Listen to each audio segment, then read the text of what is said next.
ஆண்டவராய் இயேசு கிறிஸ்துவின் நாமத்தினாலே இந்த நாளிலே உங்களுக்கு வாழ்த்துக்களை தெரிவித்துக் கொள்கிறேன். எப்படி இருக்கீங்க? சந்தோஷமாக இருக்கீங்களா? இந்த நாளிலும் உங்களை சந்திக்கிறதுல மிகுந்த மகிழ்ச்சி அடைகிறேன். இந்த நாளில் பிறந்த நாளை, திருமண நாளை கொண்டாடுகிற பிள்ளைகளை ஆசீர்வதிக்கிறேன்.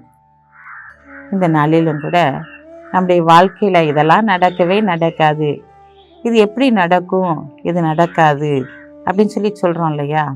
நினச்சி கூட பார்க்கலங்க, இதெல்லாம் நடக்குமா என் வாழ்க்கையில்? நடக்கவே நடக்காது. ஏன்னா நாங்கள் அதுக்கு தகுதியே இல்லை, என் குடும்பம் தகுதி இல்லை, என் பிள்ளைங்க தகுதி இல்லை, இதெல்லாம் எப்படி நடக்கும்? நடக்கவே நடக்காது அப்படின்னு சொல்கிறீங்களா? நடக்காத காரியங்களை எல்லாம் ஆண்டவர் இன்றைக்கு நடக்க பண்ண போகிறார். எந்த காரியெல்லாம் நடக்காதுன்னு சொல்லி நினைக்கிறீங்களோ அந்த காரியத்தை எல்லாம் ஆண்டவர் நடக்கும்படியான காரியத்தை ஆண்டவர் செயல்படுத்த போகிறார். வாசிக்கிறேன் கேளுங்க. 2 ராஜாக்கள் 7ஆம் அதிகாரம் 2ஆம் வசனம். ராஜாவுக்கு கைலாக கொடுக்கிற பிரதானி ஒருவன் தேவனுடைய மனுஷனுக்கு பிரதியுத்தரமாக, இதோ கர்த்தர் வானத்திலே மதகுகளை உண்டாக்கினாலும் இப்படி நடக்குமா என்றான். அதற்கு அவன், உன்னுடைய கண்களினாலே அதை காண்பாய், ஆனாலும் அதிலே சாப்பிட மாட்டாய் என்றான். இந்த நாளில் பார்க்கிறோம், இது நடக்குமா நடக்காதா அப்படி சொல்லி எதிர்பார்க்குறோம் இல்லையா? நடக்காத காரியங்கள் எல்லாம் இன்றைக்கு நடக்க போகிறது. இங்கே பார்க்கிறோம், எலிசாங்க சொல்கிறாரு, இந்த நாளில் அவர் வாக்குத்தத்தம் பண்ணுறாரு. ஆண்டவர் அவர் ஜெபிச்சிருப்பார் கண்டிப்பாக இல்லையா? இந்த நாளில் கூட அங்கே பார்க்குறோம், அங்கே பயங்கரமான ஒரு பஞ்சம்.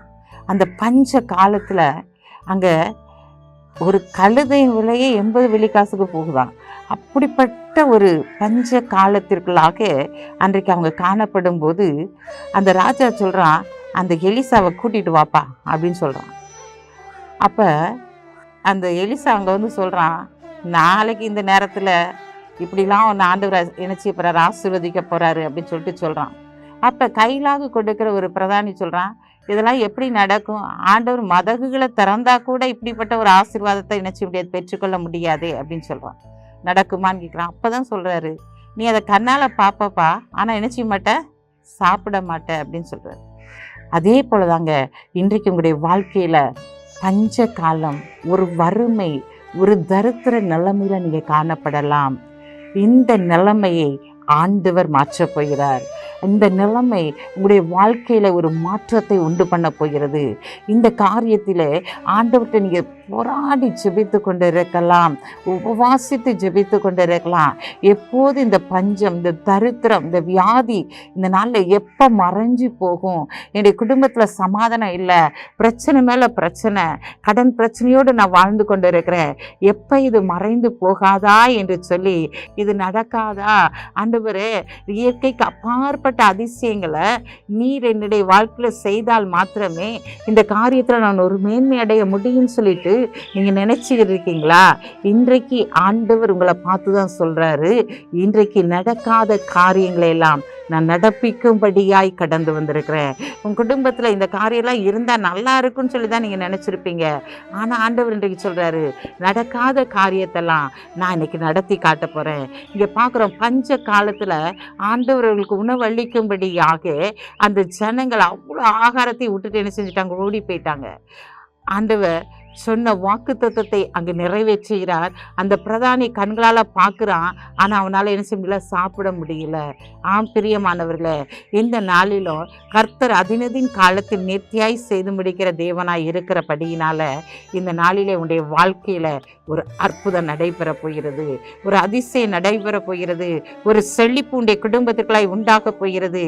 அந்த செழிப்பை நீ காண்டு அந்த செழிப்பிலே மகிழ்ந்து அந்த செழிப்புள்ள ஆகாரத்தை புசிக்கும்படி காரியத்தை ஆண்டவர் இன்றைக்கு உனக்கு செய்ய போகிறார். உன் படுக்கை விட்டு எழும்பி நீ அந்த ஆகாரத்தை புசிக்க போகிறார். உன் படுக்கை விட்டு எழும்பி நீ நடக்க போகிறாய். நல்ல துணிமணிகளை நீ நினைச்சு போய் அணிய போகிறாய். இந்த நாளிலே ஆண்டவர் உனக்கு கொடுத்திருக்கிற ஒரு வாக்குத்தத்தம் நடக்க முடியாது, மருத்துவரால் கூடாத காரியத்தை கூட நான் உன்னுடைய வாழ்க்கையில் நினைச்சு போறேன், செயல்படுத்த போறேன். இந்த நாளில் ஒண்ணுமே இல்லையா, ஒரு கூட எண்ணெயை வச்சுதான் ஆண்டவர் என்ன செஞ்சாரு? அநேக பாத்திரங்களை நிரம்ப பண்ணாரு. 5 அப்பத்தை 2 மீன் தான் ஆசீர்வதித்து 5000 பேருக்கு போசித்து 12 கூட நிறைய தலைமுறையை மீது துணிக்கை எடுக்க வைத்தாரு. இன்றைக்கு ஒன்றுமில்லாத உன் வாழ்க்கையை ஆண்டவர் செழிக்க பண்ணி நடக்காத காரியங்களாம் நடத்தி காட்டி உன்னை மகிமையாய் சிறந்திருக்கும்படியான காரியங்களை, நீ நன்றாய் இருக்கும்படியான காரியங்களை செய்து உன்னை ஆசீர்வதிக்க போகிறார். கண்களை மூடி ஜெபிப்போம். அன்புள்ள ஆண்டவரே, இந்த நாளுக்காக உமக்கு நன்றி செலுத்துற ஐயா. இந்த நாளிலும் கூட தகப்பனே, நடக்காத காரியங்களை எல்லாம் நடக்க பண்ணுகிற தேவன் இது ஒருவர் மாத்திர ஆண்டவரே. உங்களுடைய பிள்ளைகள் என்ன காரியத்திற்காக நடக்காதா என்று சொல்லி ஏங்கி தவித்து கொண்டு இருக்கிறாங்களோ, மற்றவர்கள் அவர்களை பார்த்து எங்கே இப்படி நடக்கும் அப்படின்னு சொல்லிட்டு நினைக்கிறாங்களோ, அவங்க மத்தியில் நடக்காத காரியங்களாக நீர் நடத்தி காட்டி அவர்களை மேன்மை அடைய பண்ணி, ஆண்டவரை கர்த்தர் என்னை மேன்மையாய் வைத்திருக்கிறார் என்று சொல்லி சகல ஜனங்களை பார்க்கிறோம் கர்த்தர் என்னை ஆசீர்வதித்து மேன்மைப்படுத்தினார் என்று சொல்லி சாட்சியாக எடுத்து நிறுத்தும்படியாய் ஜெபிக்கிறேன் சப்பா.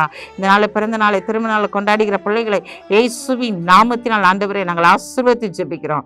இந்த நாளில் தகப்பனை கண்ணீரோடு விதைத்து அவர்கள் கம்பீரமாய் அறுக்கத்தக்கதான ஒரு ஆசீர்வாதத்தை நீர் அவர்களுக்கு கொடுத்து நீர் கனப்படுத்துங்க. இயேசுவின் நாமத்தில் ஜெபிக்கிற நல்ல பிதாவே, ஆமென்.